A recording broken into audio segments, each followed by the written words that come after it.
নমস্কার, আমার চ্যানেলে আপনাদের স্বাগত। আজকের ব্লগটা একটু অন্যরকম হতে চলেছে। এই ব্লগটা কিন্তু কোনো পুজোর ব্লগ কিংবা কোনো মন্দির ভ্রমণের ব্লগ নয়। তাই সবার কাছে অনুরোধ রাখবো ভিডিওটা স্কিপ না করে ধৈর্য ধরে শেষ অবধি দেখতে। প্রথমেই বলি, ইউটিউবে আমি আছি বহুদিন, কিন্তু সেভাবে ভিডিও পোস্ট বা কমেন্টের কোনো রিপ্লাই আমার করা হয়ে উঠতো না কোনোদিনই। ফেসবুক অ্যাকাউন্ট আমার বহুদিনের, সেই অ্যাকাউন্ট থেকে আমি আমার পুজোর ছবি পোস্ট করতাম। অনেক বন্ধুর রিকোয়েস্টে আমার ইউটিউবে আসা, আর ইউটিউবে এসে বেশ অল্প কয়েকদিনের মধ্যেই আপনাদের ভালোবাসা আমি পেতে শুরু করেছি। সত্যি আপনাদের ভালোবাসা পেয়ে আমি ধন্য। অনেকেই আমার ইউটিউবের ভিডিওর তলায় অনেক কমেন্ট করেন, সবসময় হয়তো তার রিপ্লাই আমি দিতে পারি না, কিন্তু বিশ্বাস করুন আপনাদের কমেন্টগুলো আমার কাছে অত্যন্ত দামি, খুবই মূল্যবান। বিভিন্ন জনের কমেন্টের থেকে আজ কিছু কমেন্টের রিপ্লাই দেবো। প্রথমেই আসি ভাই রাজা চৌধুরীর কথায়। জেনে আমার খুব ভালো লাগলো যে তুমিও রামকৃষ্ণ ভাবধারার আশ্রিত। ভাই রাজা চৌধুরী আর বোন অঙ্কিতা নায়কের প্রশ্ন, আমি অঙ্গরাগ করি কিনা। নিজের ঠাকুরদের তো আমি নিজেই অঙ্গরাগ করি, তবে ভবিষ্যতে প্রফেশনালি করার ইচ্ছা রইল। ভাই অয়ন ব্যানার্জি, আমায় আরতির এক প্রদীপের ব্যাপারে জানতে চেয়েছো। তোমাকে আমি কমেন্ট বক্সে লিংক পাঠালাম, কোথায় পাওয়া যায় দেখে নিও। ভাই বাপি নস্কর, তোমায় পুজো শেখাতে পারলে আমার ভালোই লাগবে। ভাই সুভাষ কুন্তি আর অয়ন, আজকের ভিডিওটা কিন্তু পুরো দেখবে, আশা করি গোবিন্দ কোথা থেকে আনতে পারবে সেটা তোমাদের বোঝাতে পারবো। উপরি পাওনা প্রবাসী বোন হ্যাপিনেস খুশির কমেন্ট, আমি খুব শিগগিরই ভিডিওর মাধ্যমে তালের রেসিপি তোমার সাথে ভাগ করে নেব, তোমাদের সকলের সাথেই ভাগ করে নেব। সুস্মিতাস ব্লগ ও আরো অনেকে আমায় প্রশ্ন করেছো, আমি আমার ঠাকুরের গয়না ও কাপড় কোথা থেকে কিনি, কিংবা কলকাতায় বাসতলা কোথায় কি করে যাব। এই পুরো ভিডিওটা কিন্তু তাদের জন্যই। আমি যেহেতু বিটি রোডের কাছাকাছি থাকি, আমি বাসে করে, এমজি রোডগামী বাসে করে বাসতলার উদ্দেশ্যে বেরিয়েছিলাম এবং রাম মন্দির স্টপেজে আমায় নামতে হয়েছিল। রাম মন্দিরের থেকে দুপা এগিয়ে গেলেই হলো মুক্তারামবাবু স্ট্রিট। ঠিক তার উল্টো দিকে সোজা রাস্তাটাই চলে গেছে হচ্ছে চোরবাগানের দিকে, আর সেইটাই হচ্ছে আমাদেরকে বাসতলা নিয়ে যাবে। যাওয়ার পথে এই সুন্দর গণপতিটা একখানা বাড়ির ওপরে করা, সেটা দেখতে পেয়েছিলাম, তাই চট করে ভিডিওটা তুলে নিয়েছি। এইবার এই গলিটা দিয়ে সোজা এগিয়ে যেতে থাকলে প্রথমেই আমাদের চোখে পড়বে ইমামি গ্রুপের সিদ্ধিবিনায়ক মন্দির। অত্যন্ত সুন্দর মন্দিরটা, অন্য কোনো দিন আপনাদের সাথে এই মন্দিরের ব্লগ ভাগ করে নেব। এই মন্দির থেকে আরেকটু এগোলেই পড়বে মার্বেল প্যালেস। মার্বেল প্যালেসের থেকে আরেকটু এগোলেই চোরবাগান, শিলবাড়ি। এইগুলোকে সামনে ফেলে, মানে এগুলোকে সামনের দিকে রেখে আমরা আরেকটু এগিয়ে যাব। এগিয়ে গেলে ট্রাম লাইন পড়বে। ট্রাম লাইনের দুদিকেই হচ্ছে পাথরপট্টি, অনেক মূর্তি পাওয়া যায় এখানে। এইখানেই আমি আমার গোবিন্দর খোঁজ পেয়েছিলাম, আপনারাও কিন্তু এখানে গোবিন্দর খোঁজ করতে পারেন। এইখান থেকে আমার গোবিন্দর কারিগরের খোঁজ পাওয়া। আর ওই যে সোজা রাস্তাটা চলে যাচ্ছে ঠিক তার ওই পারে, ওইটাই হলো বাসতলা। জন্মাষ্টমী উপলক্ষে বাসতলা সম্পূর্ণ অন্য রূপে সাজে।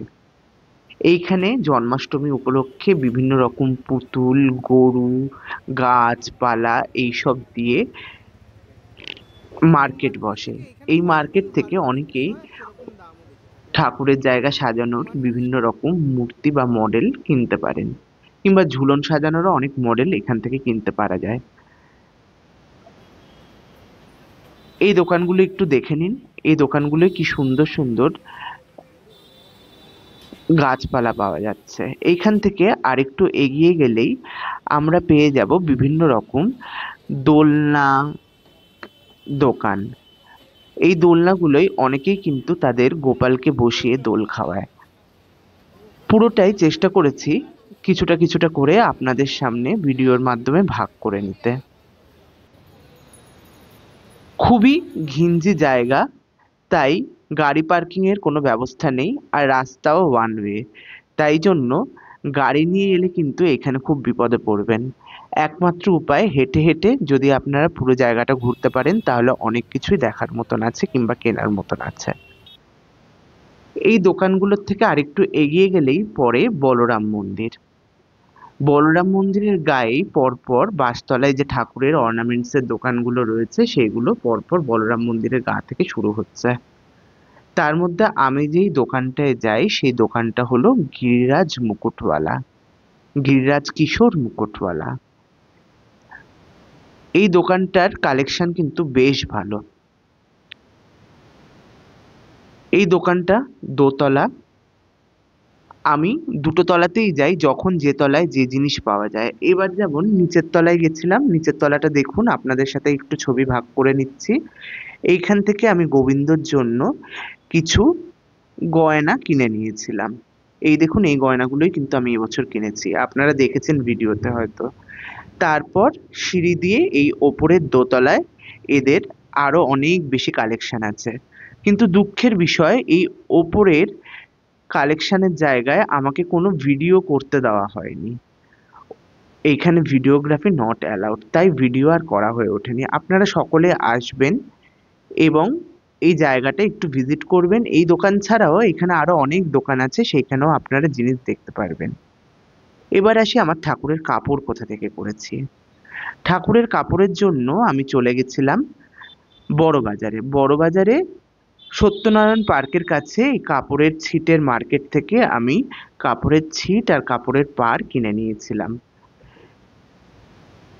এবারে এই কালারের ড্রেসটা পরিয়েছিলাম, আপনারা সকলেই তো দেখেছেন আমি গোলাপি রঙেরই জামাটা মানে কাপড়টা কিনেছি। সবার জন্যই কিন্তু আমি এই একই কাপড়ের জামা বানিয়েছিলাম। আর নিয়ে নিয়েছিলাম এই সবুজ রঙের কাপড়টা। আমার পরিচিত এক দাদা আমায় ঠাকুরের জামা কাপড়গুলো মাপ মতন বানিয়ে দেয়। আমি আমার ঠাকুরের জামা কাপড়ের ফর্মা আগে থেকেই কেটে রেখেছিলাম। সেই কাটা ফর্মাগুলো নিয়েই আমি তার কাছে চলে গেছিলাম। দেখুন দাদা কি সুন্দর জামা কাপড়গুলো মাপ মতন কেটে দিয়ে সেই জামা কাপড়গুলো বানিয়ে নিচ্ছে। এই জামা কাপড় বানানোর কিছু ভিডিও ক্লিপ আমি রেখে দিয়েছিলাম তখন আপনাদের সাথে ভাগ করব বলে। এই পুরো জামা কাপড়গুলো কিন্তু হাতে বানানো। কিরকম কি হবে ডিজাইন আমার দেওয়া, আর এই দাদা তার অক্লান্ত পরিশ্রমে আমায় ঠাকুরের জামা কাপড়গুলো সব বানিয়ে দেয়। আশা করি আমার এই ভিডিওটায় আজকে আমি আপনাদের মোটামুটি অনেক কটা প্রশ্নেরই উত্তর দিতে পেরেছি। পিতলের রাধারানী যারা নিতে চায় তারা অবশ্যই, কিংবা পিতলের বিগ্রহ যারা নিতে চায় তারা অবশ্যই নবদ্বীপ ধামে যোগাযোগ করতে পারেন, ওইখানে অনেক দোকান আছে। এবারে জন্মাষ্টমীর পুজো কি করে জোগাড় করেছি কিংবা কি করেছি পুরোটাই আপনাদের কাছে তুলে ধরেছি এবং আপনাদের অনেক ভালোবাসাও পেয়েছি। আশা করি ভবিষ্যতেও আপনাদের প্রচুর ভালোবাসা আমি পাবো। আমার কোনো রকম ভিডিওতে যদি আপনাদের কোনো রকম উপকারে লাগে, আপনাদের দেব সেবায় যদি কোনো রকম উপকার হয়, তাহলে আমি খুবই খুশি হব। এই দেখুন জামা কাপড় পরিয়ে আমার গোবিন্দ আর রাধারানীকে কি সুন্দর লাগছে। এই দৃশ্য তো আপনারা আগেও দেখেছেন, আরো একবার আপনাদের সাথে ভাগ করে নিচ্ছি। সবাই ভালো থাকবেন, সুস্থ থাকবেন আর আমার পাশে থাকবেন, এবং অবশ্যই কমেন্টের মাধ্যমে জানাবেন আজকের ভিডিওটায় আপনাদের কোনো উপকার হলো নাকি। খুব ভালো থাকবেন। আজকে এইখানেই শেষ করলাম।